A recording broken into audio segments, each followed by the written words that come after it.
apropriação da verdade da Bíblia.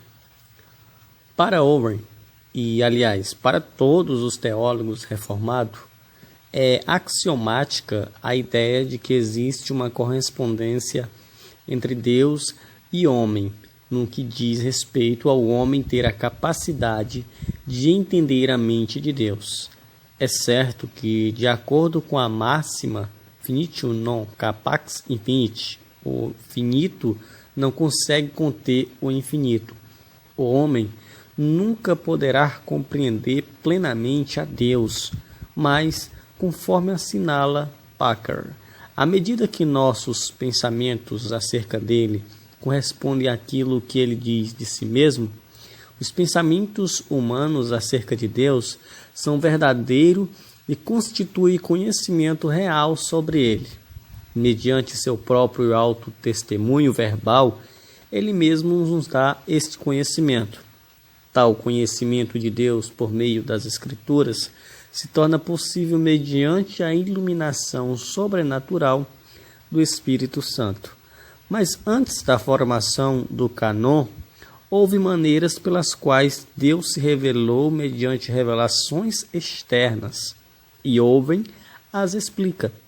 Essas revelações tinham um propósito duplo, a saber, de um lado, a edificação e a instrução da pessoa que recebia a palavra vinda de Deus, e de outro, a edificação e a instrução da igreja.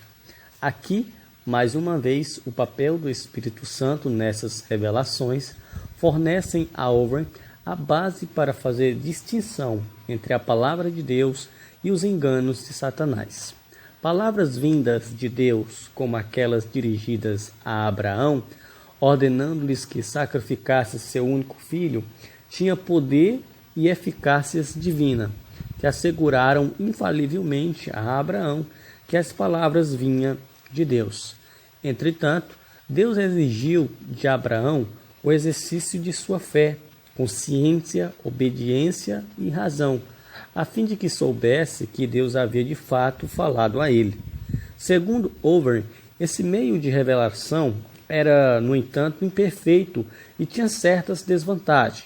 A revelação comunicada a indivíduos jamais poderia fornecer um conhecimento incessante de Deus no mundo.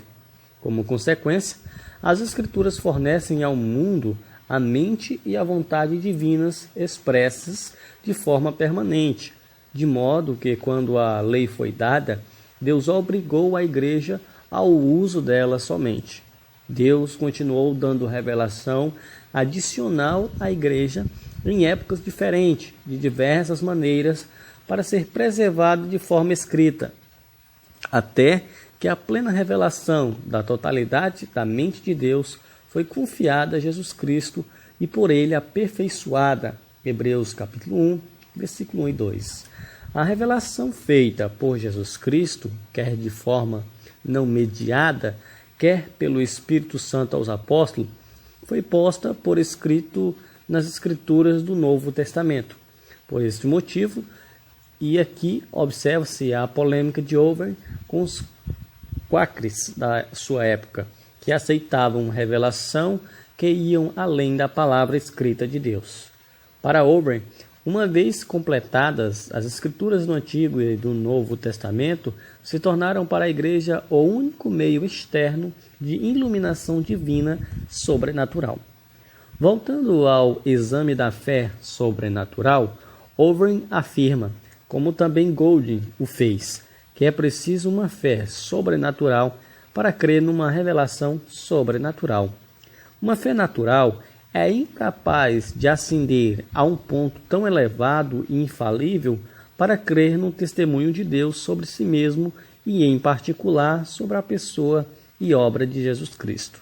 Assim, sendo Owen, sustentava que, se não crermos com uma fé divina e sobrenatural, na verdade não cremos. Owen conclui que a obra interna e eficaz do Espírito Santo tem necessariamente de iluminar a mente dos crentes, de modo que não apenas reconheçam a autoridade divina das Escrituras, mas também aceitem, sem restrições, as verdades ali contidas. Golding fala de fé sobrenatural dos eleitos de Deus, como a fé mediante a qual o Espírito Santo ilumina os crentes e lhes cela a verdade das Escrituras. Aliás, o testemunho eficaz do Espírito é o alicerce de toda a nossa fé.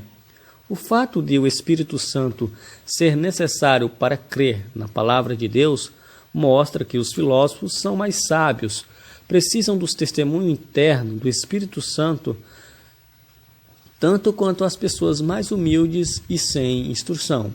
De modo semelhante a Calvino, Owen assinala a dupla maneira com a qual o Espírito Santo confirma para a Igreja a verdade da palavra de Deus, a saber, seu testemunho interno e externo. O testemunho interno do Espírito persuade o testemunho interno e externo. O testemunho interno do Espírito persuade os crentes de que as Escrituras são, de fato, as próprias palavras de Deus, mas a ênfase dada por Owen ao testemunho externo do Espírito torna explícito aquilo que está implícito nas afirmações de Calvino sobre o assunto. A autoridade da palavra de Deus procede dela própria como palavra de Deus. Assim, para Owen, as Escrituras corroboram a si mesma e possuem eficácia inata por causa de seu autor. Luz e poder constituem a natureza autocorroborante das Escrituras como palavra de Deus.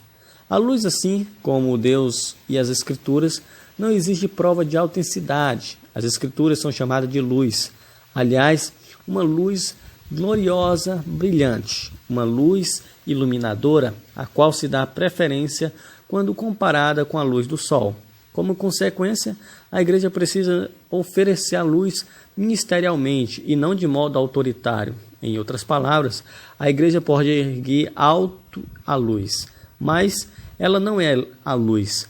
Aqueles na Igreja que não foram cegados por Satanás, aqueles que receberam do Espírito Santo, que neles habita uma fé sobrenatural, prontamente reconhecerão as Escrituras como a palavra de Deus, porque, como luz, ela se autêntica. Owen prossegue. Mediante esta luz autocorroboradora, as Escrituras se apresentam de tal maneira como palavra de Deus que qualquer um que as rejeita corre o risco de destruição eterna. O outro aspecto que mostra que as Escrituras são a própria palavra de Deus é seu poder inato.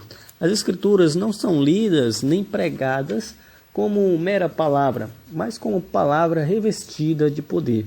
A palavra de Deus opera mudanças porque é poderosa. Tiago, capítulo 1, versículo 21. Atos, capítulo 20, versículo 32. Colossenses, capítulo 1, versículo 6.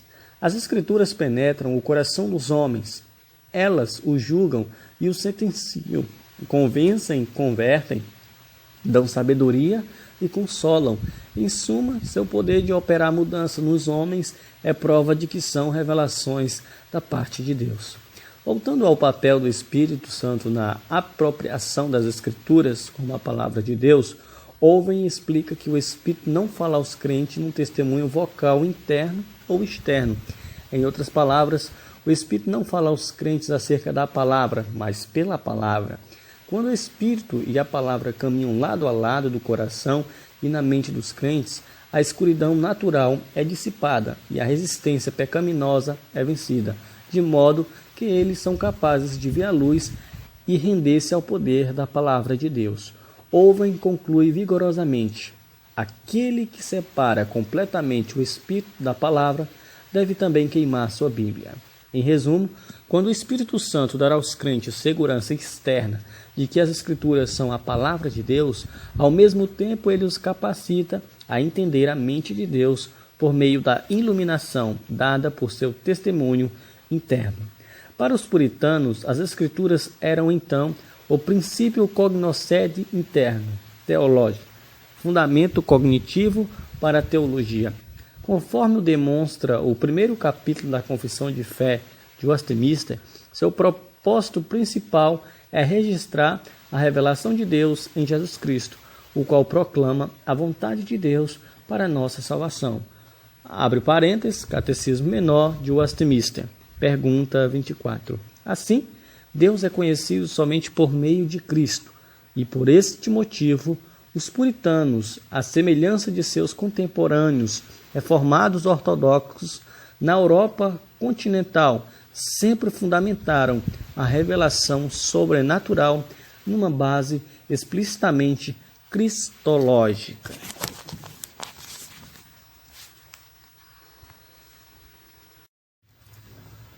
Apropriação da verdade da Bíblia.